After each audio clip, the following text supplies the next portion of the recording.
Good morning church. Saudara-saudara, kita tahu bahwa kita ini mendekati ke ujung-ujung pandemik ya. Kita ini udah lihat bahwa banyak yang udah di negara-negara sekitar gitu ya, Singapura, di Thailand, semuanya udah slowly coming back to normal. Oke? Dan kita tahu orang-orang mulai aktif, secara economically mulai aktif. Nah, masalah-masalah yang dahulu ada mulai bermunculan kembali. Saudara-saudara kalau perhatikan sebelum pandemi gitu, pas setelah pandemi itu kayaknya jalanan enak, sepi gitu ya. Sekarang mulai macet. Mulai banyak hal-hal yang maksudnya itu kembali lagi masalah demi masalah yang ada di kota-kota. Dan kita tahu banyak mungkin kalau saudara-saudara perhatikan ya. Saya cuma perhatikan aja. Kadang-kadang saya lihat di IG gitu ya. Ada kadang-kadang kok ada kecelakaan, ada banyak kebakaran gitu ya. You know, it's like all these distractions. It's like kayaknya semuanya ini back to normal again. Kembali ke normal lagi. Yang lalu mungkin kalau minggu lalu kalau saudara datang tempat ini, saudara mendengarkan Pastor Iskandar juga berbicara mengenai back to normal. Mana yang normal ya? Ini ya, yang normal sama yang gak normal. Jadi realitas surga itu adalah hal yang normal seharusnya. Kita mengalami mujizat itu adalah hal yang normal bagi orang yang percaya harusnya.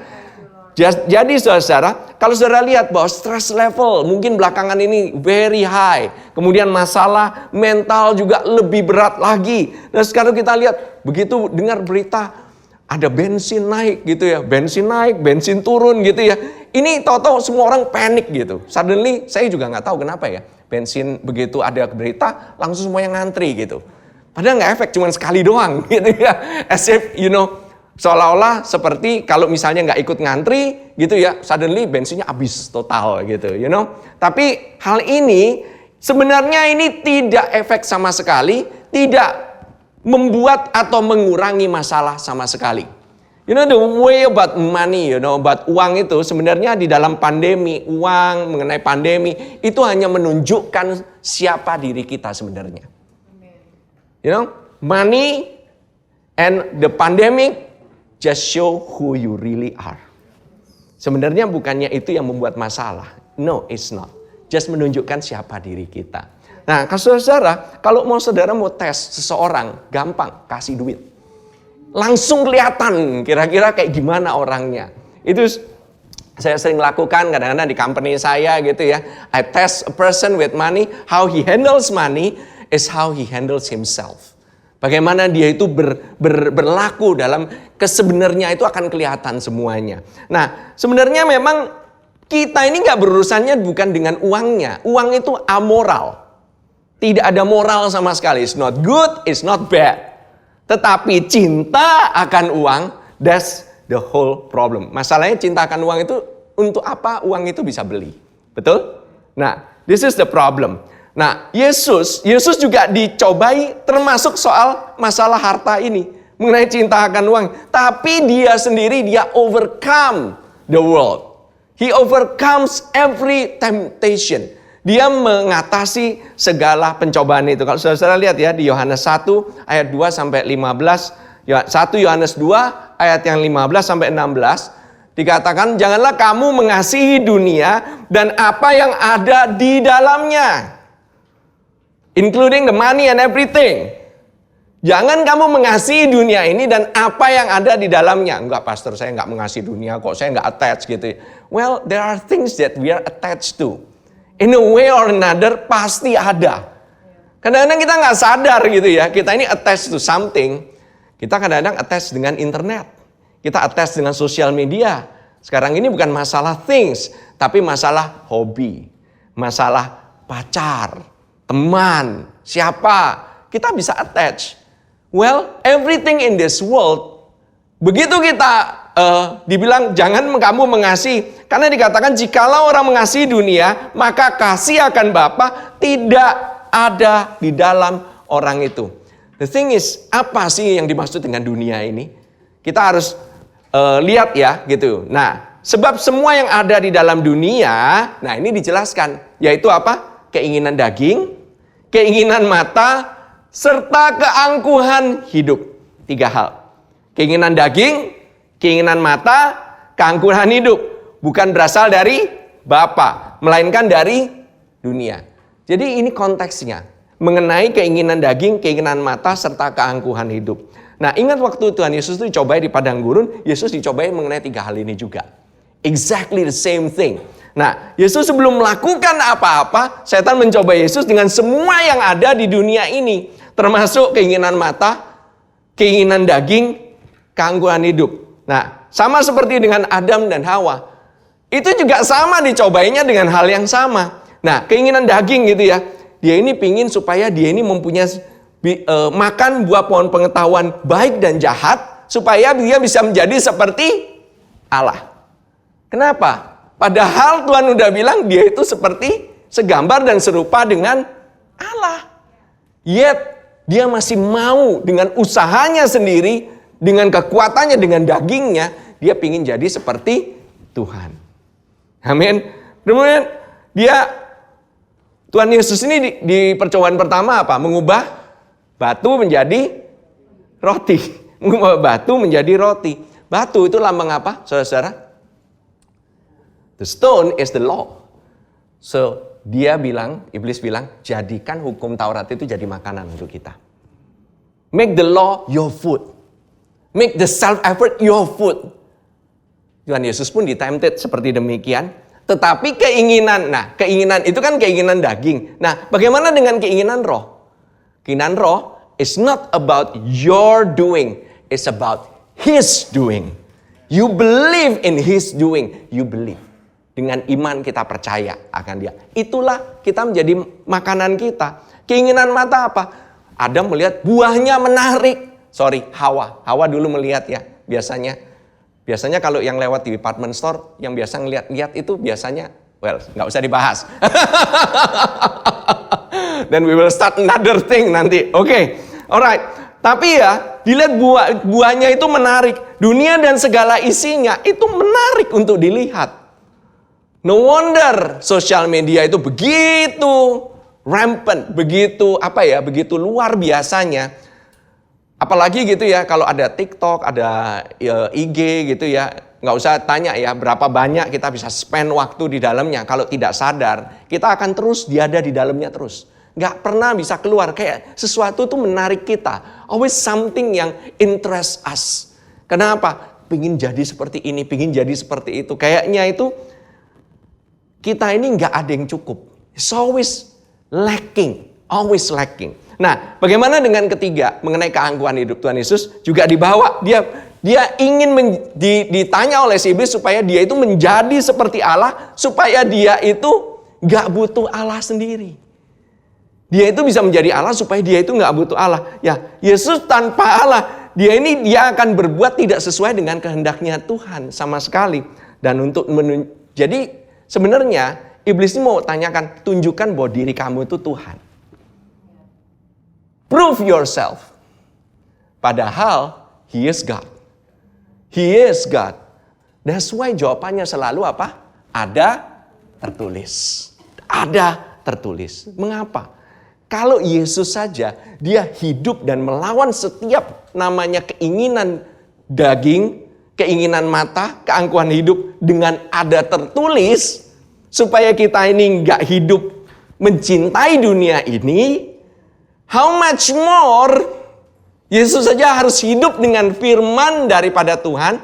Firman daripada Tuhan apa? Yaitu sebelum waktu dia keluar dari baptisan dan Tuhan berkata, inilah anakku yang kukasihi.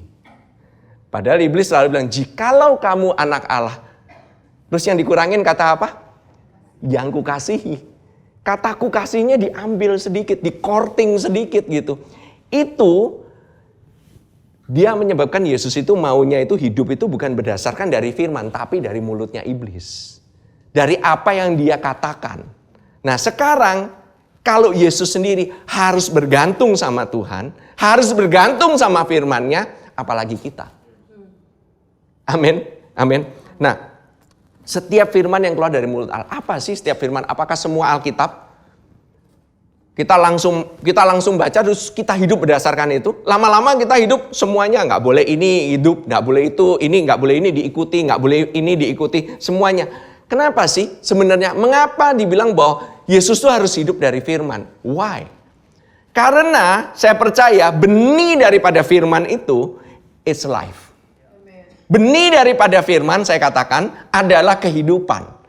Every words yang dibicarakan, either melalui khotbah, entah melalui bacaan, entah melalui renungan, every words, every living words is alive.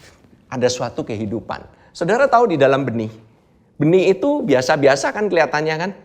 Tahu kan? Mau benihnya duren, kayak mau benihnya mangga, atau benihnya, atau biji ya, kita ngomongnya ya, bijinya salak, apa segala macam itu kalau kita lihat memang kayaknya biji biasa, nggak ada apa-apanya. Tapi begitu dia ditaruh di tanah, itu menjadi suatu pohon yang sangat besar. Biji itu bisa dikeringkan. By the way, ada ini penemuan ya, biji yang udah ribuan tahun. Itu disimpan. Jadi ada orang baru menemukan ada biji yang selama umurnya ribuan tahun. Saya lupa ya di artikelnya, saya lupa kasih. Cuman orang baru menemukan kurang lebih sekitar biji yang umurnya 2000 tahun. Terus biji itu ditaruh di tanah. Kita mikir bijinya mati kan. Ternyata bijinya hidup lagi. And it's a rare plants yang memang hidup di zaman itu dan bisa hidup sampai sekarang. Kalau saudara perhatikan, ada yang kalau saudara misalnya yang pernah pergi ke Israel, ada yang namanya pohon zaitun. Pohon zaitun umurnya itu ratusan bahkan bisa ribuan tahun. Kelihatannya mati, kayaknya itu saya bingung ya. Ini pohon kok kayaknya kering gitu, nggak ada kehidupan gitu. Ya kalau dia winter dia nggak ada kehidupan, begitu summer dia muncul lagi. Dia bisa hidup selama-lamanya. That's like Tuhan Yesus katakan benih firman itu kekal. Itu sesuatu hal yang kekekalan. Yang di dunia ini semuanya ini bisa hilang sewaktu-waktu. Ini sifatnya sementara. Tetapi benih firman itu sifatnya kekal. Nah, bagaimana dengan kita? Kita ini lahirnya dari apa? Kita pun lahir dari benih firman yang sama. Nah, 1 Petrus 1 ayat 23 katakan demikian. Karena kamu telah dilahirkan kembali bukan dari benih yang fana. Fana di sana itu tuh corruptible. Corruptible. Artinya bisa bertambah, degradasi, tambah jelek, tambah jelek, tambah jelek, tambah habis.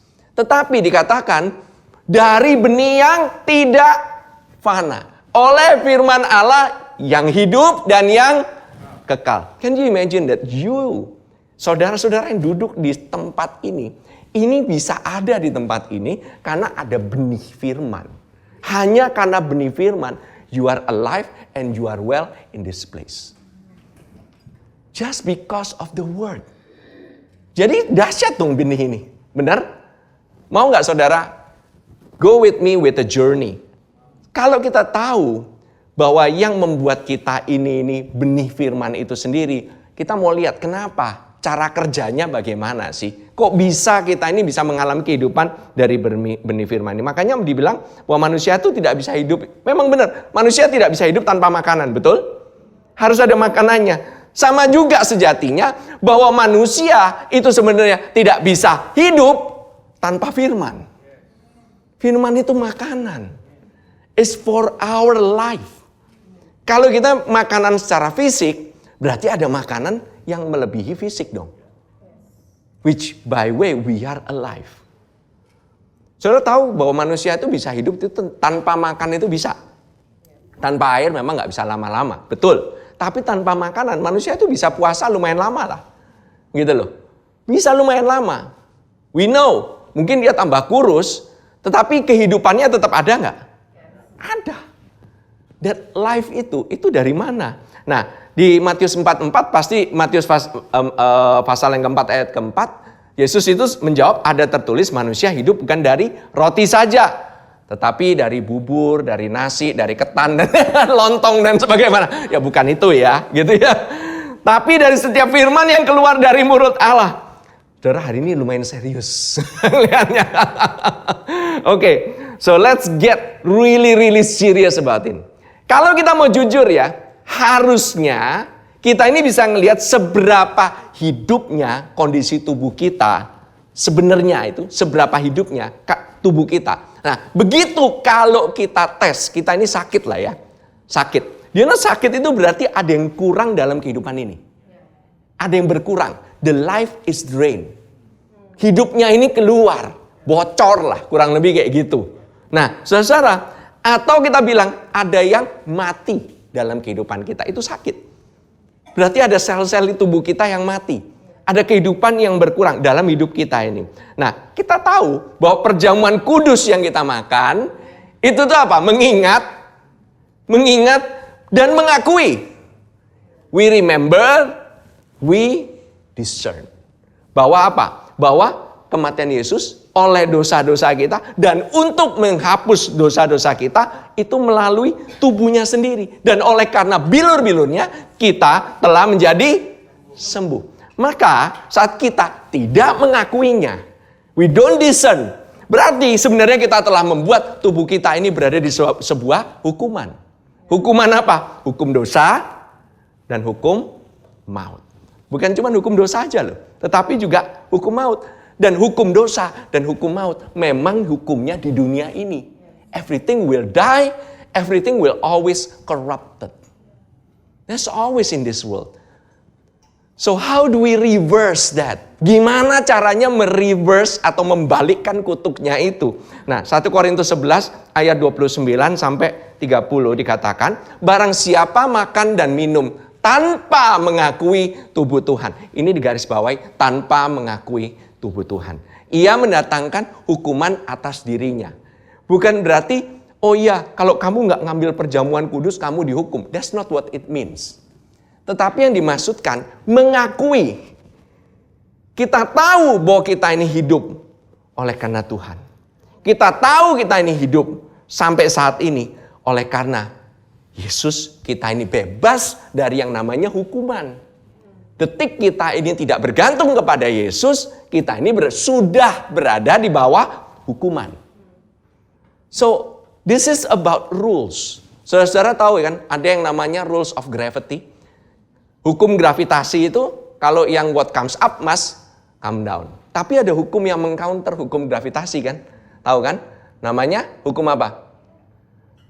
Hukum lift itu apa ya? Namanya lift itu hukum termodinamika itu loh, aerodinamika. Pesawat kenapa bisa melayang? Karena dia melawan gravitasi. Karena ada hukum yang membuat dia itu bisa naik. Amin. Nah, berarti dengan hal yang sama, sebenarnya Tuhan itu tidak ingin kita ini di bawah hukuman dan kematian. Sewaktu Adam jatuh di dalam dosa, sebenarnya Tuhan nggak mau ini kita ini mati. Sebenarnya dia nggak mau. Amin. Tapi fase pertama saudara kalau tahu dari kematian itu sebenarnya apa? Tahu nggak? Dibilang kamu you will toil. Tahu? Bekerja keras dengan sweat. That's like the curse. The curse untuk kita mulai mengalami kematian. Karena detik Adam makan buah itu, did he die? Enggak lagi. Do you know? Ada explanation ya by the way. Kenapa kok dia nggak mati? Karena dia bilang, pada hari, bukan pada detik ya, pada hari kamu memakannya. Nah, satu harinya Tuhan berapa? 1000 tahun. You know that Adam nggak nyampe 1000 tahun umurnya? Nggak nyampe. So it's not even a day. Dibagi di mata Tuhan, dia nggak nyampe sehari. Berarti pada hari kamu memakannya, si Adam nggak mati. Tetapi dia udah mengalami yang namanya efek dosa itu. Salah satunya kecapean, kelelahan, keletihan. Kemudian diikuti apa? Sakit. Ujung-ujungnya mati. Amin. Tapi firman Tuhan, on the other hand, itu memberikan kehidupan. Makanya dinamakan pohon kehidupan. It's the reverse. There is a reverse. The other thing bukan pohon kematian. Tetapi pohon pengetahuan baik dan jahat. Buah pohon itu kamu makan, mati. Yang satunya kamu makan, hidup. And you know, pohon itu bukan berkata mengenai sesuatu. Pohon itu berkata mengenai seseorang, yaitu Yesus. Yesuslah pohon kehidupan itu. Amin. Nah, 2 Timotius 3 ayat 16 di awal-awal, kalau saudara lihat, dibilang segala tulisan yang diilhamkan Allah. Nah, ini saudara tahu nggak? Kalau saudara bilang, wah diilhamkan itu mungkin diberikan satu ide kali gitu. No, it's not just that. Bahasa Inggris ya, all scripture is given by the inspiration of God. Do you know inspirasi itu dari kata apa? In spiritu. Artinya masuk rohnya. Jadi setiap firman itu tuh, nah bahasa amplified-nya lebih keren lagi. Every scripture is God breathed, given by His inspiration. Artinya apa? Nafasnya Tuhan pada saat Adam diciptakan itu yang memberikan kehidupan. Kalau enggak, dia cuma seonggok tanah liat. What makes Adam itu hidup? Nah, kalau yang membuat kehidupan itu hembusan nafas daripada Tuhan sendiri, apalagi kita sekarang ini, kita juga hidup dengan nafasnya Tuhan. Oh enggak pastor, saya hidup karena oksigen. Yes, it's true. Kamu mungkin hidup selama ini. But where your soul is? Kamu kalau lagi stres, kamu bilang kamu kasih oksigen biar kamu minum oksigen 1 tangki. Kamu lagi stres, bisa tambah stres. Amin. So it's not because of that breath. There is another breath. Ada nafas satu lagi. Nafas ini yang membuat orang itu hidup dan berkuasa dalam kehidupan ini. That hidup itu yang membangkitkan kita. Hidup itu yang membuat kita lepas dari segala sakit penyakit yang ada. Hidup itu yang membuat kita lepas dari depresi, lepas dari stres, lepas dari segala macam kekecewaan, lepas dari segala macam yang ada di dunia ini. That kind of life is life. Kalau katanya orang Australia. Oke? Nah, saudara, firman itu diilhamkan, diinspirasikan oleh Tuhan. Nah, diberikan nafas sama Allah. Nafas yang Allah berikan itu tuh adalah nafas yang sama yang Yesus bilang waktu dia bilang, ya aku datang untuk memberi hidup. Dan hidup yang berkelimpahan. Hidup di sana itu Zoe life. Kehidupan itu yang mengalami apa ya? Hidup yang kekal. Kalau orang bilang eternal life, kekal. Ya, kekal itu nggak asik juga kalau kekalnya kamu di neraka. Neraka juga orang hidupnya kekal. Sama, nggak beda. Tapi hidup yang kekal, there's another life yang Tuhan Yesus itu punya. Yang dia bilang, aku datang, Yesus datang untuk memberi hidup dan hidup di dalam kelimpahan. Dia gak cuma hidup doang, tapi dalam kelimpahan. Yohanes 10 ayat ke-10. Waktu kita merasakan depresi atau stres atau sakit dalam mental atau jiwa kita, itu tandanya sebenarnya kematian, tidak adanya kehidupan, itu mulai merasuk ke dalam jiwa kita. Berarti ada yang bocor dari jiwa kita. Kehidupan itu keluar kayaknya. Nah, Tuhan itu bukan hanya membenci dosa, saudara-saudara. Dia juga membenci kematian. He doesn't like it. Nah, Roma 8 ayat 2 dikatakan, Roh yang memberi hidup telah memerdekakan kamu dalam Kristus dari hukum dosa dan hukum maut. Di situ cuman roh, kalau bahasa Indonesianya roh aja. Tetapi di dalam bahasa Inggrisnya dikatakan lebih spesifik lagi. For the law of the spirit of life in Christ Jesus. Bukannya for the spirit of life, enggak. For the law of the spirit of life in Christ Jesus has made me free from the law of sin and death. Jadi yang membebaskan kamu dari hukum dosa dan hukum maut adalah hukum roh. Hukum roh kehidupan. Hukum roh kehidupan itu apa sih? Kayaknya pastor ngomongin sesuatu aturan yang baru. Katanya kita dibebasin dari aturan. Udah nggak ada lagi dalam hukum Taurat. Kok kita masuk ke aturan lagi yang lain? No. Ini karena prinsipnya sama seperti yang saya tadi bilang. Untuk bisa mereverse kutuk itu, harus ada counternya, harus ada obatnya, harus ada another law. Law, hukum gravitasi harus dilawan dengan hukum yang lain. Ini hukum kematian, hukum dosa, harus ada hukum yang lain. Because the devil is a lawyer. Dia itu suka nuntut-nuntut. Tuhan juga punya lawyer. Dia itu membela kita. Dia itulah lawyer yang paling keren. Amin. Saudara-saudara, gak perlu defend yourself. You need to believe him. Dia akan bela kamu. Kamu mau ngelawan hukum dosa, hukum maut, sampai kayak gimana pun dengan kekuatanmu sendiri, nggak bakalan kuat. Siapa yang kuat ngelawan hukum gravitasi? Siapa yang bisa melayangkan dirinya sendiri di sini? You're subjected. Everyone yang ada di seluruh bumi ini, semua subjected under the same law. Amin. Selama kamu ada di dunia ini selalu punya hukum yang namanya hukum dosa dan hukum maut. Kapan kamu benar-benar lepas? Waktu kita semua nanti naik ke surga. That's where we truly are free dari hukum dosa dan hukum maut. Amin. Nah, saudara, karena Tuhan ini nggak mau kita ini jatuh dalam hukum dosa dan hukum maut, maka untuk mengcounter ini bilang ambil perjamuan kudus. Ambil perjamuan kudus ini. Ini apa kenapa? Kenapa kita ini banyak yang lemah, sakit, dan tidak sedikit yang meninggal? Karena kita tidak bisa menerima kehidupan itu. Kita nggak mengakui. Kita nggak menerima hidup itu karena kita nggak mengakui akan tubuhnya. Tapi bagaimana sih caranya kita bisa menerima tubuhnya ini? Cara kita menerima tubuhnya ini saat kita sakit, ya. Kalau saudara lihat nih, saya ajarin ya, kurang lebih caranya demikian. Some of you mungkin ngambil ini kayak ngambil kayak latah, kayak formula. Pokoknya sakit rumusnya ini. Sakit rumusnya ini. Ini dirumusin. Dijadikan satu elemen udah kayak jimat aja, udah kayak Panadol. It's okay. Kamu is okay untuk berpikiran this is benar-benar obat, tetapi ada dasar firman di belakangnya. Why? Faith comes Iman timbul karena mendengar. Mendengar apa? Firman mengenai Kristus. Nah, jadi cara kerjanya, kalau saudara pakai ini kayak formula, nggak akan efektif. But once kamu pakai ini dengan iman, by faith meaning you believe that this is the body of Christ.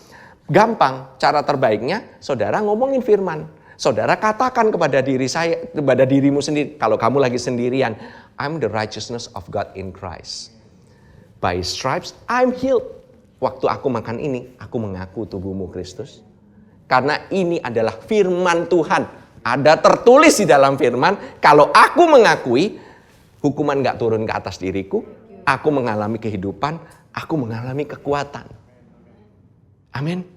Saudara kalau melihat hal ini gitu ya, ini suatu hal yang mungkin sangat simpel kesannya. Kenapa kok kita sebelum kita mendengarkan, sebelum kita mengambil bagian dalam perjamuan kudus, selalu ada firman yang dibagikan, yaitu untuk membangkitkan iman kita. So that our faith will rise up.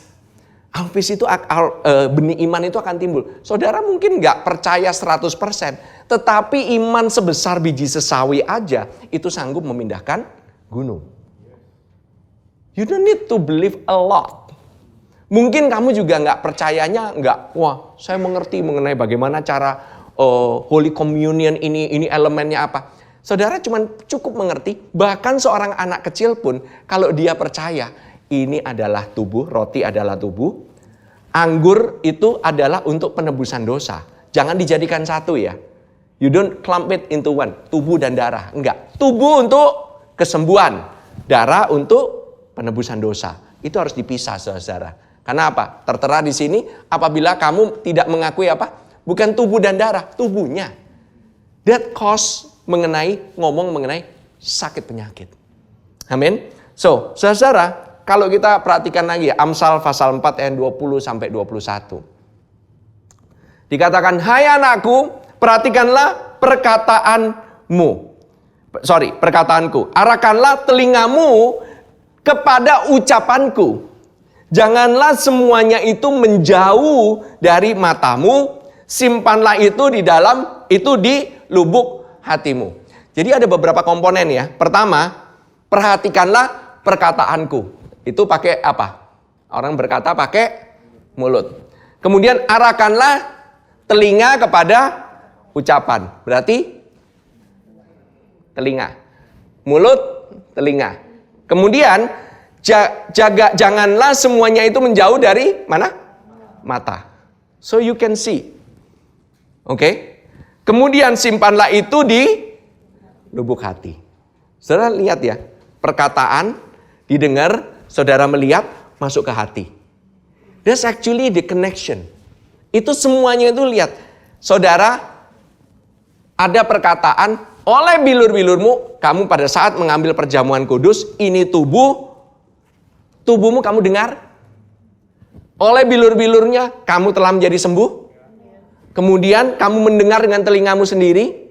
Kamu melihat tubuh ini, kamu masukkan di dalam hati. That's it. Tumbuh. Amin. Nah, 4 ayat 22. Lanjutkan. Karena, itu kan tadi apa yang cara kerjanya. Ini akibatnya. Karena itulah yang menjadi kehidupan bagi mereka yang mendapatkannya. Dan bukan cuma kehidupan doang. Dan kesembuhan bagi seluruh tubuh mereka. Saudara, tubuh ini juga berfungsi untuk mengobati mental sickness. Jangan berpikir bahwa, tubuh Kristus hanya untuk kesembuhan badan saja. It includes your mental health. Saudara kalau dikasihin biasanya resep obat ini, obat itu gitu. Resepnya kebanyakan. Saya mau kasih tahu aja, kebanyakan psikolog, psikiater ngasih obat, mentok obat penenang. Nggak banyak, dia variasinya dikit banget. Kenapa? Yang bisa bikin otak kita ini bisa nggak terlalu berpikiran yang kemana-mana, siapa yang bisa? Makanya yang ditenangkan apa? Badannya dulu. Kalau badannya dia tenang, baru dia bisa berpikir tenang. Tetapi orang kalau udah kecanduan obat penenang, lama-lama nggak efek ke badannya ini. Kalau nggak efek ke badannya ini, mau dikasih obat penenang 1 box juga, pikirannya kemana-mana nggak ada yang bisa mencegah, saudara-saudara. Obatnya apa untuk pikiran ini bisa tenang? Orang bilang, Xanax, Pastor, ada kok obatnya. Nggak berfungsi juga, nggak 100%. Mungkin sementara bisa, tapi nggak semuanya. Bagi yang pernah mungkin mengalami depresi, pernah pergi psikiater, pernah pergi psikolog, kamu mungkin pernah mengalami hal ini juga. Only works for a while. Ada obat untuk orang anxiety? Ya mungkin ada, tapi dia itu hanya bekerja secara fisiologi. Secara mental di belakangnya, belum ada obatnya sampai sekarang. Satu-satunya yang bisa ngobatin yang saya tahu, Yesus yang bisa ngobatin orang yang sakit mental. Saudara kira ODGJ itu di sini semakin banyak, itu kenapa? The problem of this city is so great. Nanti belum lagi orang begitu dengar bensin naik langsung mikir harga naik. Belum tentu saudara. Saudara mau bensin naik, harga naik. Kalau kamu hidup di dalam anugerahnya Tuhan, kamu berada di dalam Kristus, kamu di bawah kerajaan surga, apapun yang kamu inginkan, itu akan terjadi regardless of nilai tukar, bensin naik, bensin turun, inflasi, mau apapun. Nggak efek. You are not living under the law of this world. You are living under the law of His Spirit. Roh yang memberi kehidupan. Saudara mau hidup di bawah law yang mana? Tinggal pilih aja. I present to you life and death. Choose life. Udah dikasih loh, pilihannya gampang ini. Dikasih jawabannya dulu di depan. Di hadapanmu aku berikan kehidupan kematian. Pilih hidup. Jangan pilih mati. Amin. Saudara, saya lanjutkan lagi. Jagalah hatimu dengan segala kewaspadaan, karena dari situlah terpancar kehidupan. Saudara, ini ayat terlalu sering di-abuse. Karena apa? Ditunjukinnya cuma sepotong. Jagalah hatimu dengan segala kewaspadaan. By the way ya, saya mau kasih tahu saudara, saudara nggak bisa jaga mulut. Jagalah mulutmu, nggak ada tuh. Saudara boleh cek di Alkitab sampai kapanpun. Nggak ada yang pernah dibilang jagalah lidah, nggak ada. Karena apa? Tidak ada seorang pun yang bisa mengendalikan lidah. Nobody. Jadi cara mengendalikan lidah bagaimana? Dari hati. Makanya dibilang jagalah hatimu dengan segala kewaspadaan. Karena dari situlah terpancar kehidupan. Masalahnya saudara-saudara, orang jaga hati itu dikit-dikit ya, begitu ngomong gitu ya sama orang gitu ya, marah dikit, jaga hati, jaga hati. Begitu mau ngomel sama orang, jaga hati ya, jaga hati ya, gitu. Mau khotbah, jaga hati. Mau sharing, jaga hati. Ya, ingat ya, jaga hati ya. Ini ya, kamu ngomongnya sama siapa nih? Bentar lagi nih, mau ngomong nih sama Pastor Ferry, jaga hati. Jangan sembarangan. Ayo, jaga hatimu. Apapun yang nanti yang dia ngomong, jaga hatimu. Bukan kayak gitu. That's not the way it is. Gimana kamu bisa menjaga hatimu dengan segala kewaspadaan? Balik ke ayat 20. Balik lagi. Yaitu dengan perhatikan perkataan, arahkan telingamu kepada ucapan, janganlah semua menjauh dari matamu, simpanlah itu di lubuk hatimu. Jawabannya di sana juga. Jawabannya nggak jauh-jauh kok, tenang aja. Jawabannya itu dari atas. Because of the word will fortify your heart. Dia akan menguatkan hatimu. Life-giving word, kehidupan itu menguatkan hati kita, yang menjaga hati kita. Kita nggak bisa jaga hati kita sendiri. You think you can? Kamu bisa gitu, nggak mikir apa-apa gitu ya, hati kamu lurus gitu ya, terus gitu ya. Orang ngomong apa, lurus gitu. Saya aja gampang kepancing saudara nggak tahu aja. If you know at home, my kids and my wife will tell you. Kita ngomong jujur ya, gitu ya. Saya pun emosi juga bisa kepancing. Hati saya, mana ada orang yang tahu hatinya. Amin. So how do you guard your heart? By His word. Karena dari situlah terpancar kehidupan. From your heart, dari hatimu terpancar kehidupan ke dalam mentalmu. Mentalmu hidup, tubuhmu hidup. Amin. Kita masih ngomongin mengenai about roh, jiwa, dan tubuh ini.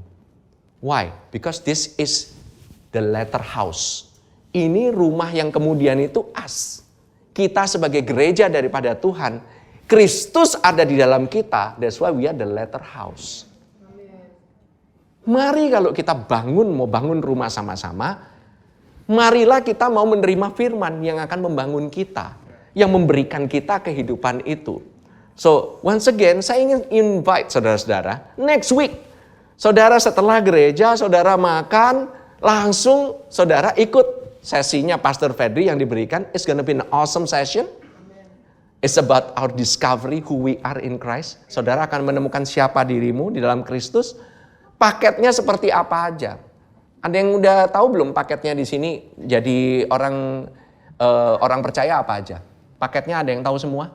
Ada yang udah ambil semua? Mungkin ada yang kelupaan paketnya. Kalau saudara kelupaan paketnya, nah ini saya mau tanya sama ibu-ibu di sini. Ibu-ibu aja ya, ibu-ibu aja gitu. Bu, kalau misalnya ada di tempat department store, oke? Di department store itu ada yang mungkin merek ya, SK2, wah mahal ya. Wah, SK2, mahal gitu. Bu, kalau ibu beli ini, dapatnya nanti ada set makeup, ada parfum, dapat tambahan ini, dapat sabun, cuci muka, dapat segala macem lah. Kombonya banyak, tambah payung cantik gitu. Nah, payung cantik.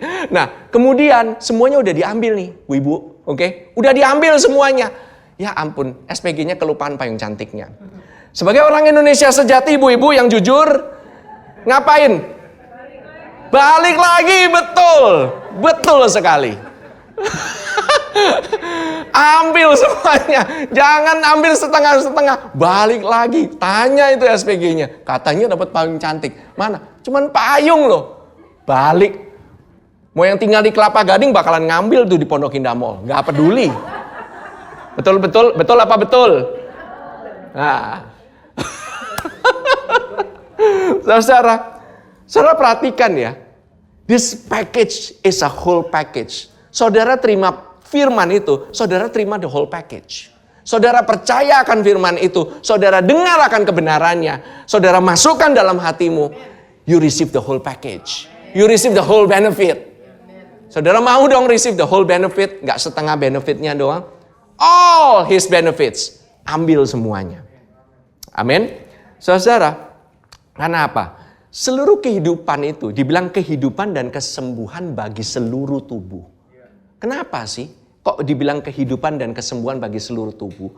Karena waktu kita diciptakan, it's the same life. Nafas yang sama, kehidupan yang sama, yang dihembuskan waktu manusia diciptakan. That's actually the same in the word of God. Itu tuh menjelma. Nafasnya Tuhan itu menjadi pages in the Bible itu loh. Menjadi halaman itu. Waktu kita meluangkan waktu dalam firman, yang memberikan kita kehidupan dan kesembuhan itu, kesehatannya terjadi bukan hanya di tubuh jasmani, tetapi juga di tubuh jiwani kalian. Karena apa? Roh kita udah sempurna. Tapi masalahnya di jiwa dan di tubuh kan. Once you receive that word, kehidupan itu akan keluar. Boom. Amin. Amin. Terus, so bagaimana cara kita, sering orang cuman gini ya. Kalau kita perhatikan polanya Tuhan memberikan firman pada kita itu ya. Kita lihat ya polanya Tuhan. Polanya Tuhan waktu memberikan firman. Dia nggak memberikan firman sekaligus. Saya mungkin semangat ingin memberikan firman kepada kalian. Tapi kalau misalnya kalian diberikan firman mulai dari jam 12. Ini kan udah sekarang jam berapa nih? Jam 11.15 gitu ya. Saya memberikan firman terus gitu ya. Saya lewat jam makan. Saya lewat kemudian jam 1, jam 2, jam 3. Saya mungkin kuat. Saya mungkin kuat memberitakan firman itu. Tapi saudara-saudara, by the time 11:30 udah mulai itu badan kita kruyuk gitu ya. Waduh gitu ya, pikirannya mulai gitu ya. Pastor Yudi tadi ngomongin mengenai apa tuh? Mengenai babi gitu ya. Wah udah mikirnya, gua nanti abis ini mau kemana, kesini nasi campur yang ono enak, yang ini nih baru, pingin gua cobain. Kurang lebih kayak gitulah. Pikiran bisa kemana-mana. Ya kan, kita nggak bisa menghindari akan hal itu. Badan kita ini langsung bunyi, nggak kuat. Saudara, sama. Tuhan tidak memberikan firman kepada kita itu blek sekaligus semuanya. No, dia berikan itu sesuap demi sesuap. So bits by bits. Kenapa? Kalau saudara kasih semuanya, kepala saudara bakalan pecah. Hikmat Tuhan yang luar biasa kamu masukkan ke kepala kamu yang segitu kecilnya. You think you will survive? You will not survive. Saudara, Yesaya 55 ayat 8 dan 9 katakan begini. Sebab rancanganku bukanlah rancanganmu, dan jalanmu bukanlah jalanku. Demikianlah firman Tuhan. Seperti tingginya langit dari bumi, demikianlah tingginya jalanku dari jalanmu, dan rancanganku dari rancanganmu. Dia berkata, jauh sekali apa yang hikmatnya Tuhan itu punya dengan hikmat kita. Dia harus berikan kepada kita sesuap demi sesuap, setitik demi setitik. Seperti hujan. Karena lanjutkan di ayat yang ke-10. Yesaya 55 ayat yang ke-10. Sebab seperti hujan dan salju turun dari langit dan tidak kembali ke situ, melainkan mengairi bumi, membuatnya subur dan menumbuhkan tumbuh-tumbuhan, memberikan benih kepada penabur dan roti kepada orang yang mau makan. Kalau saudara dengar mengenai benih, benih itu lambang dari firman. Firman Tuhan itu diberikan kepada orang yang menabur. Some of you mempunyai pekerjaan atau mempunyai kepanggilan untuk menaburkan. Tetapi you juga perlu makan roti. Roti untuk orang yang mau makan. Asalnya semua dari tumbuhan. Tetapi tumbuhan itu harus diairi oleh hujan, oleh salju. Pernah saudara ketimpa sama salju gitu satu rumah? Habis loh. Saudara pernah lihat yang namanya avalanche. Avalanche itu jadi badai salju yang turun dari atas gunung itu ya. Kayak tanah longsor. Satu desa itu bisa ketutup, habis. Itu sama kalau hikmat Tuhan turunnya kayak salju, longsor. Habis kita ketimbun. We cannot receive that. Harus dibilangin seperti hujan. Hujan yang turun ke atas tanaman yang paling kecil sekalipun gak akan buat tanaman itu jadi hancur dan mati. Hujan yang rintik-rintik. See, the thing is, kita lanjutkan aja. Yesaya 55 ayat 11. Demikianlah firmanku yang keluar dari mulutku. Dikatakan apa? Ia tidak akan kembali kepadaku dengan sia-sia. Tetapi ia akan melaksanakan apa yang ku kehendaki. Dan akan berhasil dalam apa yang kusuruhkan kepadanya. Firman itu gak pernah kembali dengan sia-sia, tetapi akan berhasil dalam apa yang kusuruhkan kepadanya. Jadi kalau kamu sakit, kemudian kamu dengar firman Tuhan mengenai kesembuhan, itu seperti benih. Benih itu akan berkembang biak, multiplikasi kesembuhan dalam hatimu dulu, habis itu dalam tubuhmu. Kalau kamu menerima benih, kamu itu sama dengan menerima keberhasilan. Kamu menerima the success dalam area di mana firman itu berkata. Karena apa? Karena firman Tuhan yang bilang, kalau dia, benih itu, benih ya, benihnya itu akan berhasil dalam apa yang kusuruhkan kepadanya. Benih itu gak pernah gagal. Kamu nerimanya bisa gagal, tapi benihnya nggak pernah akan bisa gagal. Benih itu karena apa? Kenapa kok nggak bisa gagal sih? Because it is incorruptible. Tidak, benihnya itu nggak fana. Benih itu hidup, benih itu kekal. Karena benih itu hidup, kekal, dan dia itu tidak bisa gagal. Yang bisa gagal itu cuman kalau kita nggak dengar. Kalau kita nggak mau terima dalam hati kita. Kalau kita nggak mau lihat. That's what makes it menghalangi kita untuk menerima kebenaran. Saudara pernah lihat film The Book of Eli? Mungkin ada yang pernah tahu ya. Itu orang buta itu. Jagoannya orang buta. Tapi kita nggak tahu. Sampai di ujung banget gitu baru dikasih tahu. Ternyata dia buta. Wah, dia bisa silat, bisa ini segala macam gitu ya. Tahu nggak demi memperbutkan apa? Bible. Gara-gara Bible satu kota berubah. Gara-gara Bible, dia itu menyimpan Bible. Hanya karena Bible, that's the only printed Bible in the whole earth. That's the whole story. Cuman gara-gara protect the Bible. Tapi dia bisa survive selama itu hidup, bahkan sampai ujung-ujungnya hidup. Penjahatnya mati. Orang buta lawan satu kota, orang yang bersenjata. Menang. It's the same thing. Daud lawan Goliat. Dia ngelawannya pakai apa? Bukan dengan masalahnya, bukan dengan batu itu. Masalahnya dia bilang, I come in the name of the Lord. Yang kamu hina itu. Dia berpegang kepada firman-Nya. Firman-Nya Tuhan. Mereka itu bangsa pilihan Tuhan. Just hold on to that. Sesuatu hal yang kecil, simple. Sesuatu hal bahwa aku ini anak Allah. Kamu siapa? Mau ngelawan-lawan gua. Resesi siapa? Mau ngelawan kita. Kamu itu anak Tuhan. Kamu itu yang jagain Bapa di surga. Yang melihara Bapa di surga. Bukan kamu yang melihara kamu. Kalau kamu pikir kamu yang melihara kamu. Coba Bapa di surga gak melihara kamu sehari. Burung aja di udara dipelihara sama Tuhan. Burung loh. Burung yang kerjanya matok-matok gak jelas. Pernah ngeliat burung? Matok-matok gak jelas.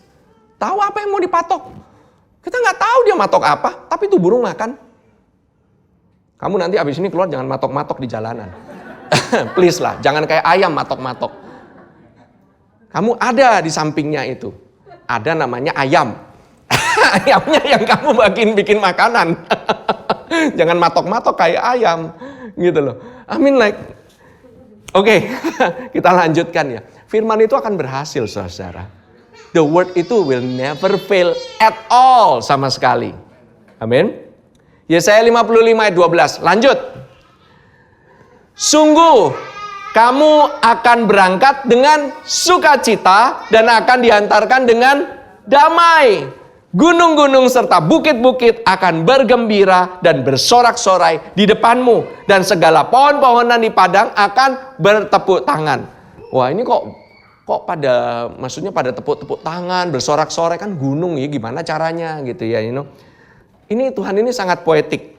Dibilangnya ya, kalau kamu menerima firman itu dan firman itu terlaksana dalam kehidupanmu, maka akibatnya adalah kamu berangkat dengan sukacita. Jadi waktu kamu go out from your house, you go out with joy. Setiap kali kamu keluar dari kamarmu, berangkat dengan sukacita. Sukacita itu melebihi rasa senang yang ada di dalammu. Kalau kamu tuh cuma happy-nya sementara. Sukacita itu bukan masalah. Kamu mungkin bisa masih ada masalah. Kamu mungkin masih punya masalah keuangan. Kamu mungkin masih ada rasa sakit dalam tubuhmu. Kamu mungkin banyak problem dalam pekerjaan dan usahamu. Kamu mungkin banyak masalah di dalam sekolahmu. Yet, kamu bisa berangkat keluar dengan sukacita waktu firman itu ada. Kedua, efeknya adalah dihantarkan dengan damai. Be let out with peace. Sukacita dan damai sejahtera. Ini dua hal yang kita paling craving kan. Ngapain sih kita nonton komedi-komedi, nonton TV, Trans TV lah, segala macam. Kita pingin dibikin ketawa kan. Orang pingin lawak lah. Untuk apa komedi? Kan supaya kita itu mengalami sukacita kan. Paling nggak bisa ketawa lah. Meskipun lagi bokek, tetap ketawa. Iya kan?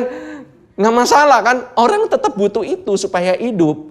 Gitu loh. See, the thing is, kamu diantarkan dengan damai. Damai itu melebihi daripada damai yang ada di dunia.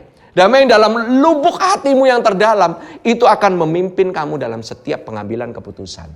Kamu ngambil keputusan kan tiap hari kan? Pastilah, habis bangun mau ngapain? Buka handphone dulu atau mau baca firman dulu? Setiap begitu keluar, mau ketemu sama anak-anak atau mau langsung pergi kerja? Itu pilihan. Kamu mau bangunnya jam berapa? Pilihan. Ya kan? Mau tidurnya jam berapa? Pilihan. So, itu hal semuanya itu, ini nih kamu setiap kali ngambil, kadang-kadang kamu kan berasa, kayaknya kurang damai. Kayaknya nggak ada peace. Jadi every time waktu kamu ngambil itu, kalau kamu udah isi dengan firman, kamu akan merasakan hal itu. Begitu lag, nggak ada damai, then you know there is something wrong. Firman itu akan membuat kamu itu mengalami hal yang berbeda.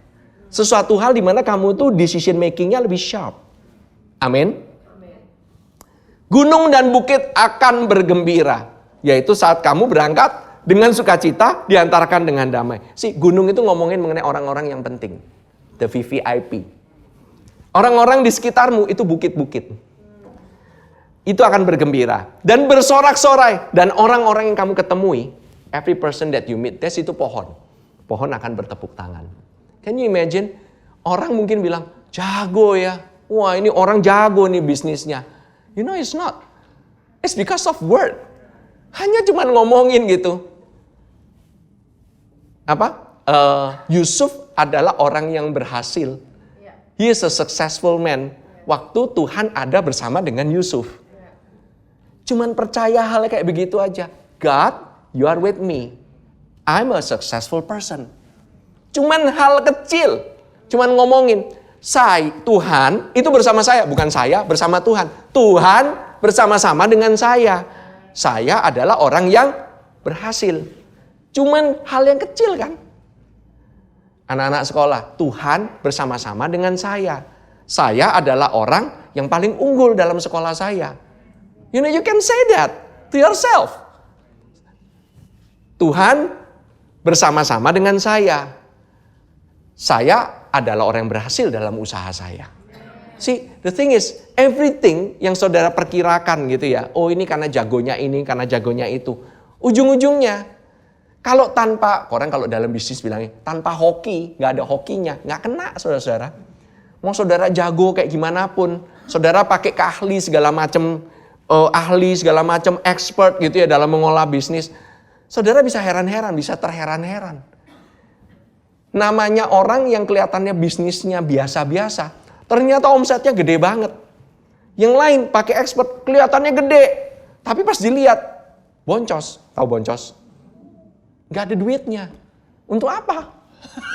Some people just, pakai segala macam gini gitu caranya. Beda ternyata sama orang. Mungkin seorang ibu rumah tangga yang di rumah, yang mungkin lagi usaha kecil-kecilan. Atau mungkin lagi, ibu saya lagi bikin kue. Tapi waktu kamu diberkati dengan luar biasa. Kuemu laku luar biasa sampai orang terheran-heran. Ibu-ibu yang lagi jualan di rumah, jangan takut. Jangan takut bahwa kamu itu nggak bisa berkarya atau nggak bisa Tuhan berkati dengan luar biasa dan nggak bisa berhasil. You will be even more successful dibanding orang yang bahkan kerja kadang-kadang kerja di luar capek-capek. Udah kerjanya capek, abis itu nggak ada hasil pula. Can you imagine? You work at home, you feel at peace, kemudian tahu-tahu order berdatangan, jeleng gitu. Akunmu bertambah, kamu bingung akunnya dari mana, kok bisa tetap nambah terus gitu. You never know. Amin. Kemanapun kamu pergi, kamu itu membawa berkat. Amin. Waktu kamu dipenuhi oleh firman. Oke, lanjut. Amsal 2 ayat 1-6. Hai anakku, jikalau engkau menerima perkataanku dan menyimpan perintahku di dalam hatimu, sehingga telingamu memperhatikan apa? Nah ini ya, saya mau garis bawain sekali lagi. Sehingga telingamu memperhatikan hikmat dan engkau mencenderungkan hatimu kepada kepandaian. Ya, jikalau engkau berseru kepada pengertian dan menunjukkan suaramu kepada kepandaian. Jikalau engkau mencarinya seperti mencari apa? Perak. Dan mengejarnya seperti mengejar harta terpendam. Maka, lanjutnya, maka engkau akan memperoleh pengertian tentang takut akan Tuhan dan mendapatkan pengenalan akan Allah.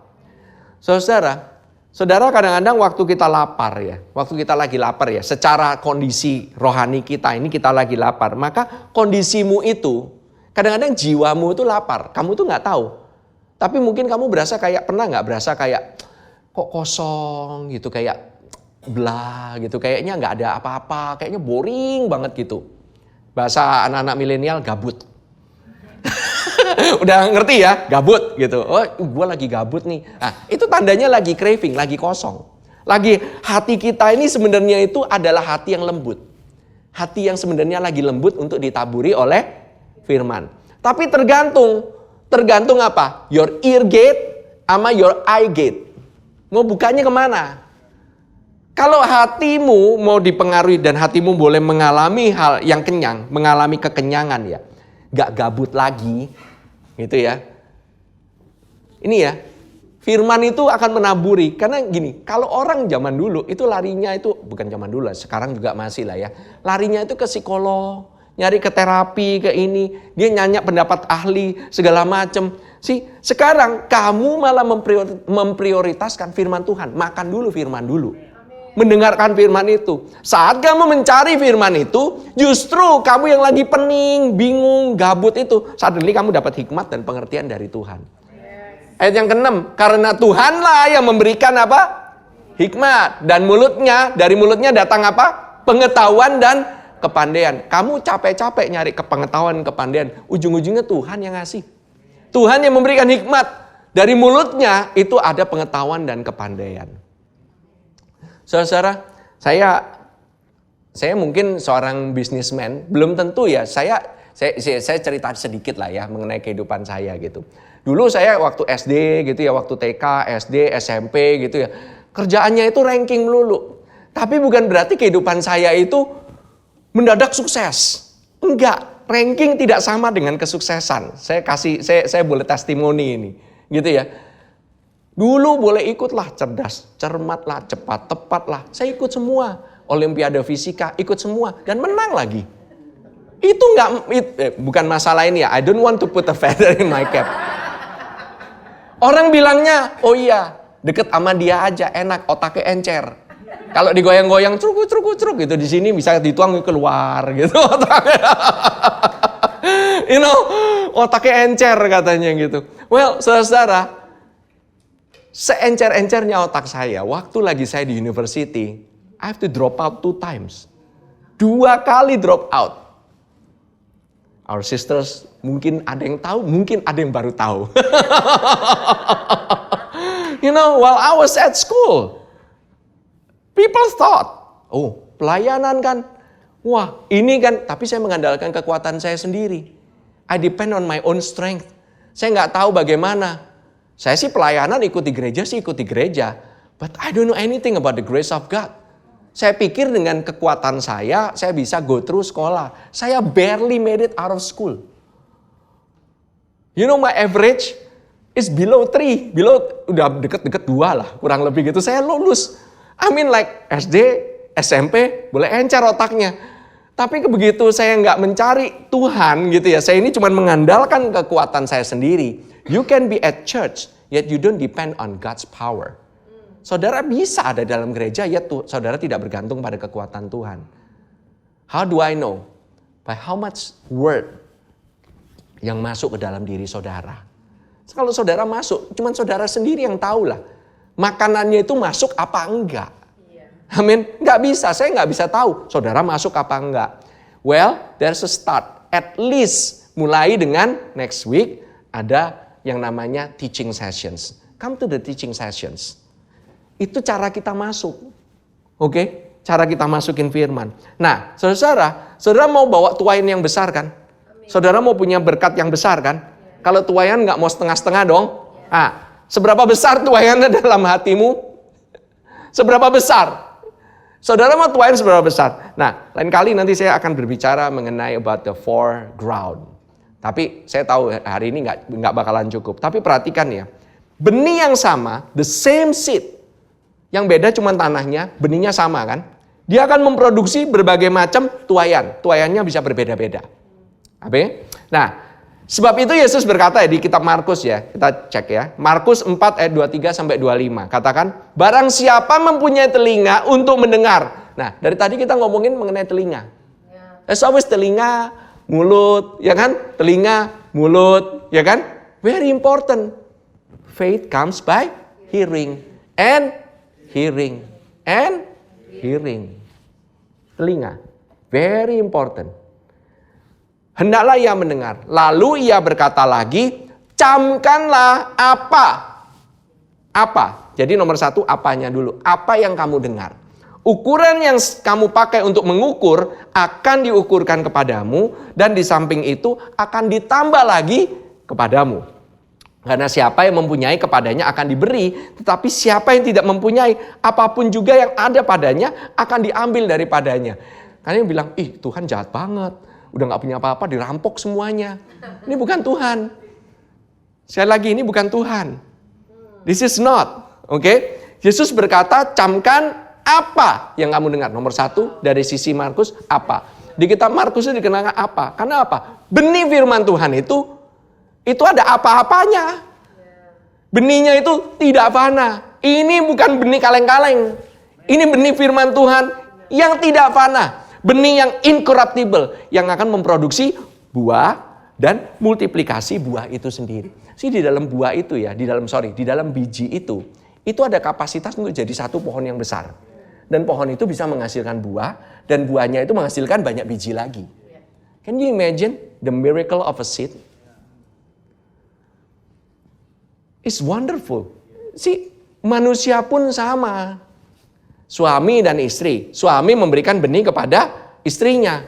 Kemudian jadi anak. It's a full human being yang punya kapasitas untuk reproduksi banyak anak. It's the same. Cara Tuhan bekerjanya itu sama. Dengan memultiplikasi dari satu benih. Ya kan? Tuhan gak menanamkan baby langsung kan. Jeruk gitu langsung di dalam rahimnya seorang wanita gede gitu. Langsung ada gede toto. Begitu pria wanita bersetubuh, besok harinya langsung melendung 9 bulan. That's weird.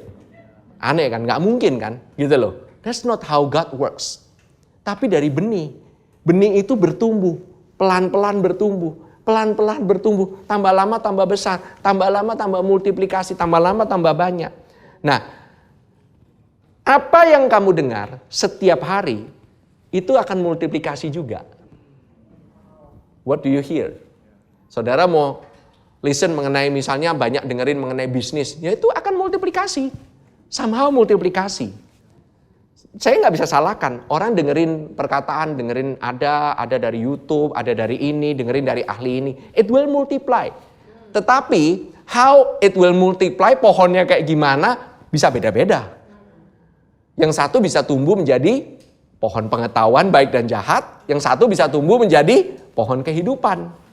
Mau pilih mana? It's up to you. Dunia ini penuh dengan pilihan. Masalahnya, perhatikan apa yang kamu dengar. Kalau benihnya itu incorruptible, kamu dapat buahnya incorruptible. Benihnya corruptible, buahnya pun corruptible. Amin. Nah, kisah yang sama di Lukas. Nah, oke. Yesus berkata, karena itu perhatikanlah cara kamu mendengar. Satunya lagi apa yang kamu dengar, satunya lagi cara kamu mendengarnya. Penting ya, attitude pada saat mendengar penting. Karena siapa yang mempunyai kepadanya akan diberi, siapa yang tidak mempunyai daripadanya akan diambil juga apa yang ia anggap ada padanya. Yaitu hati yang mau mendengar, sikap yang mau mendengar akan firman-Nya, maka kepadanya akan diberi, more will be given. Jadi kalau kamu buka hatimu, kamu gak bilang, ini yang khotbah kayak begini sih gitu. Tampangnya gue gak suka nih yang khotbah nih gitu. Nah begitu sikap hatinya itu gak beres gitu ya. Akan mempengaruhi apa yang kamu terima. Sangat berpengaruh. Oke. Nah kemudian, tapi kalau kita gak mau punya hati yang mendengar, maka apa yang ia anggap ada, daripadanya akan diambil. Even what they have will be taken away. Gak dapat apa-apa. Bahkan semuanya hilang, habis semuanya. Sayang dong, gitu loh. Nah, saudara, Kalau di kitab Markus dikatakan, ukuran yang kamu pakai untuk mengukur akan diukurkan kepadamu. Saudara tahu nggak, kalau sikap kamu pakai itu cuma mau terimanya, oh ya gue terima cuma sepertiganya. Sisanya nggak terlalu terimalah gitu. Saya cuma mau dengerin sepertiganya aja. Ya, ujung-ujungnya, tuayannya ukurannya ya sepertiga, 30%. Ukurannya itu aja. Karena apa? Ukurannya yang dipakai. Kamu mau menuai benih 100%, tanam benih 100%. Kamu dengar full. Saudara jangan dengar setengah-setengah. Amin. Nah saudara kalau mau mendapatkan keuntungan yang full dari pewahyuan dan tuayan daripada firman Tuhan, sebenarnya bukannya Tuhan ini mau kalian terima 30%. Tuhan gak pernah mau terima kalian terima 30%. Tuhan tuh maunya kalian terima berapa? 100 dong, full. Tetapi masalahnya tuayan itu tergantung sikap. Sikap hati kita waktu menerima firman. Sometimes bukannya masalahnya apa ya, kadang-kadang kita ini distracted, gampang teralihkan, gampang terpengaruh saat kita mendengarkan firman. Contoh gitu. Allahku akan memenuhi kebutuhanku menurut kekayaan dan kemuliaannya. Tapi dalam pikiran kita, Allahku akan memenuhi kebutuhanku menurut stokku dan rekening BCA yang ada di tanganku. Itu lain lagi. Itu kan yang biasa kita ini bisa mengolah di sini loh. Ya gue kalau misalnya terima kebutuhan gitu ya pasti lewat ini dong. Baru jual stok lah, lumayan lah gitu, cuan lah gitu loh. Bisa hidup lah selama beberapa saat gitu ya. Atau rekening BCA. Loh padahal Tuhan bilang Allahku akan memenuhi kebutuhanku menurut apa? Kekayaan dan kemuliaannya. Not according to your bank account. Yet kita ini takut, sering ketakutan kita. Kita ini gampang teralihkan. Sana sini gampang teralihkan. Begitu kita dengerin firman, tahu-tahu WA masuk. Ceret, Pak, jam 11 Pak, ketemu Pak. Gitu, kita mau ini. Nah, apa yang saudara mau lakukan? Pas begitu kita lagi ibadah gitu, tengah-tengah. Pak, ini project Bapak bisa nggak jawab sekarang nih Pak? Sekarang ini nih. Kita mau tentukan nih Pak, pakai Bapak atau pakai orang lain nih. Mulai nih. Mau dengerin, apa mau jawab dulu? Mau balas WA-nya? Waduh, ntar ada DM masuk, ting gitu. Ada orderan gitu ya, 100 biji kue. Kamu mau jawab dulu? Atau mau dengerin firman dulu? Dilema. That is sikap kita, cara kita. It's up to you. Tahu nggak iblis itu takut untuk kamu itu menerima tuayan. Dia itu takut banget, sangat takut. Kadang-kadang dia itu juga tahu. Dia sebisa mungkin dia akan ambil semua benihnya. Itu kalau kamu nggak ngerti sama sekali. Yet waktu kamu mengerti, dia make sure kamu itu distracted supaya kamu itu dapatnya dikit. Bahkan selama kamu itu mungkin lagi tengah-tengah gitu ya, wah ada problem ini, your mind will be distracted. Kamu akhirnya benihnya itu mati. Itu yang dia inginkan. Ya Tuhan gak menginginkan demikian, itu bukan kehendaknya Tuhan. That's why, perhatikan cara kamu mendengarnya. Oke. Kadang-kadang kita bilang, Tuhan saya ini kadang gak gitu ngerti gimana cara firman ini bekerja. Terus habis itu gimana ini bisa bekerja dan berbuah dalam kehidupanku? Logikanya gak nyampe Tuhan. Hitung-hitunganku gak nyampe. Gimana caranya? Ini anak sekolah. Anak udah mau sekolah. Saya lagi butuh sekian. Ya saya mesti dengerin firman. Apa hubungannya Tuhan? Gak ada hubungannya. Ini gak logika. Saya kemarin share di teman-teman yang server semuanya. Kalau ada perjamuan kawin di Kana, butuhnya itu ke problemnya apa? Anggurnya habis. Jadi kalau memenuhi kebutuhan anggur habis, yang beres atau yang paling benar dan logika adalah beli anggur. Benar. Apa hubungannya? Anggur habis, air kobokan. Anggur habis, pakai air kobokan. Ini nggak ada hubungannya lah. Markus 4 ayat 26 sampai 27. Lalu kata Yesus, beginilah hal kerajaan Allah itu. By the way ini nyambung ya semuanya. Tuhan Yesus itu nggak bikin chapter and pasal-pasal, enggak. Kalau dia ngomong kan orang gini, nggak ada kan ngomong pasal 1, ayat 1, Pada mulanya, ini cara Tuhan ngomong kan kayak surat. Surat ada pasal-pasal? Nggak ada pasal-pasal. Ngomongnya nyambung semuanya. Yesus di sini ngomongnya nyambung dari pasal 4 seluruhnya, dari atas sampai ke bawah. Next time I will tell you the stories. Oke? Nah, lalu kata Yesus, beginilah hal kerajaan Allah itu seumpama orang menaburkan benih di tanah. Lalu pada malam hari ia tidur, dan pada siang hari ia bangun. Dan benih itu mengeluarkan tunas. Dan tunas itu makin tinggi. Bagaimana terjadinya? Tidak diketahui orang itu. Kita kadang nggak mengerti bagaimana terjadinya. Saudara nggak perlu mengerti bagaimana ini AC bisa bikin ini dingin. Saudara perlu mengerti? Saudara menikmati AC di sini? Ya, saudara perlu tahu cara bekerjanya nih AC bagaimana? Nggak perlu kan? Saudara duduk, saudara nikmati. Saudara mau mikir pakai logika pun ngapain gitu loh. Karena benih itu dia tidak, saya katakan ya, benihnya nggak bisa gagal kan.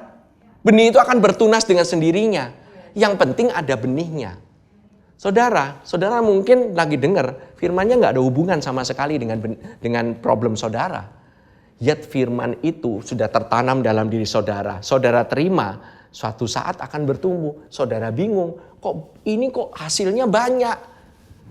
Itu dari benih yang sama. Yang saudara pikir nggak ada artinya. Karena apa? Dibilang, malam hari ia tidur, siang hari ia bangun. Saudara kayak biasa aja, malam ya tidur. Malam jangan mikirin benih. Saudara pikirin itu benih nggak bakalan jadi apa-apa. You're overthinking, bikin kamu capek doang. Yang terjadi adalah siang kamu tidur, malam kamu bangun nanti. Amin. Amin. Hari ini kita semua ditampol-tampol. Yes, amin, haleluya, saya juga. Iya, tubuh kita nggak perlu tahu caranya bagaimana kita bisa menerima kesembuhan. Sometimes we don't know. Bagaimana mental kita kok bisa tahu-tahu kita bisa beres sendiri, semuanya masalah bisa beres sendiri. Sometimes we don't need to know. What we know is we believe in the word. Tuhan bersama-sama denganku. Dan aku akan menjadi orang yang sangat sukses. Sangat-sangat berhasil. Tugasmu itu cuma menerima firman. Benih itu akan tumbuh dan menjadi kehidupan dengan sendirinya. Are you blessed? Yuk mari kita memuji menyembah Tuhan. Kita sama-sama kita bangkit berdiri saat ini.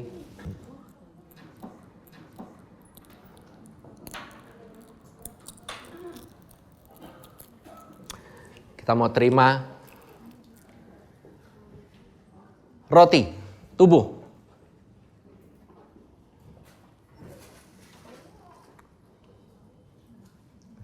Saudara telah mendengar perkataan saya.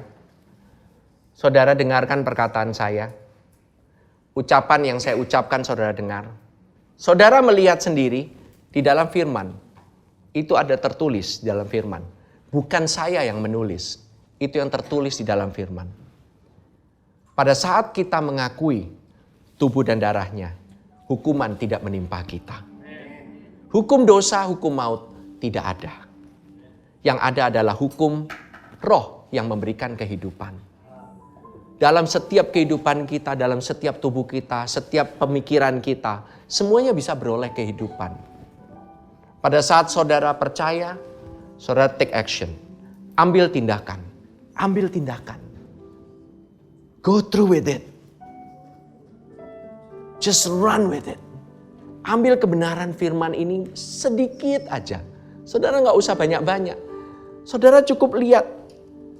Pada saat saudara mendengarkan firman, jagalah hatimu dengan segala kewaspadaan, karena dari situlah terpancar kehidupan. Saudara melihat hatinya saudara saat ini. Saudara mungkin berkata, aku mungkin gak punya apa-apa saat ini, udah gak ada cara lagi. Hatiku ini cuma mau, ya udah Tuhan, aku mau percaya aja. I don't know how it will happen, but my healing is near. I know my healing is here. Saya tahu saya sudah disembuhkan. Saya sudah mengalami sukacita dan damai sejahtera. Saya telah mengalami kesehatan dalam mental saya. Terima kasih Tuhan. Terima kasih Tuhan. Untuk tubuhmu ya Tuhan, aku mengaku ya Tuhan. Oleh karena Engkau telah mati bagi dosa-dosa kami. menebus kami, menebus dosa itu dalam tubuh-Mu sendiri. Dan oleh karena bilur-bilur-Mu,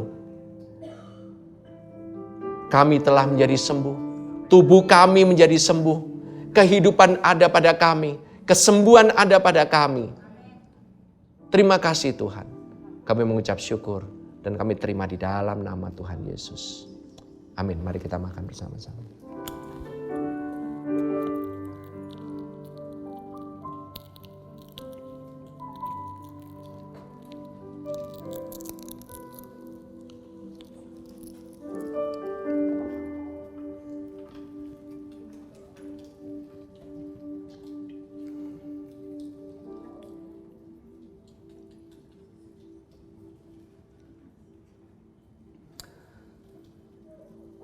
Terima kasih Yesus. Mari saudara tahu, oleh karena darah ini, di dalam darah terhadap kehidupan. Di dalam darah terdapat setiap hal yang membuat kita ini bisa mengalami hidup yang berkelimpahan. Yesus mati, dia harus mencucurkan darah. Supaya di dalam darah kita ini mengalir darahnya. Darah anak domba yang menyucikan kita dari segala pelanggaran kita. Saudara mungkin berpikir, aku telah gagal. Aku mungkin miss. Aku mungkin banyak hal yang aku lakukan mungkin gak benar. Saya gak tahu kapan saya bisa bangkit dari keterpurukan saya. I don't know when. Tetapi satu hal yang pasti. Apabila firman Tuhan berkata, Tuhan bersama-sama denganku. Darahnya membasuh aku sempurna. Kudus, suci. Bahkan aku dianggap sebagai anaknya. Aku dibenarkan di dalam dia. Tidak ada yang cacat di dalam diriku. Tuhan menganggap bahwa engkau benar-benar adalah duduk bersama-sama dengan Kristus. Anak kesayangannya. Engkau anak Bapa yang memelihara kamu Bapa. Jangan takut. Jangan takut. Minum dengan iman. Di dalam nama Tuhan Yesus Kristus. Mari kita minum bersama-sama.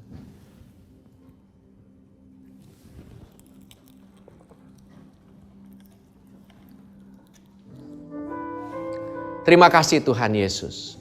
Kami mengucap syukur untuk hari ini ya Tuhan. Untuk firman yang telah dibagikan ya Tuhan. Biarlah benih firman ini boleh bertumbuh 30, 60, bahkan 100 kali lipat. Terima kasih Tuhan Yesus. Mari saudara kita angkat tangan kita.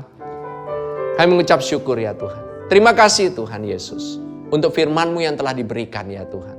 Sekali lagi Tuhan Yesus, terima kasih untuk kesembuhan yang telah kami terima. Terima kasih untuk pemulihan ya Tuhan yang telah kami terima. Tuhan memberkati-Mu dan melindungi-Mu. Engkau akan pergi dengan membawa sukacita kemanapun Kau akan dihantarkan dengan damai sejahtera. Dan Tuhan sendiri dia menyinarkan wajahnya kepadamu dan memberikan kepadamu kebaikannya demi kebaikannya demi kebaikannya. Tiap hari wajahnya bersinar-sinar dengan kasih karunia-Nya. Dan Tuhan selalu menghadapkan wajahnya kepadamu dengan penuh kasih. Dan dia memberikan kepadamu damai sejahteranya yang berkelimpahan. Di dalam nama Tuhan Yesus Kristus, semua yang percaya katakan, amin, amin, amin. Selamat hari Minggu. God bless you. Enjoy your Sunday.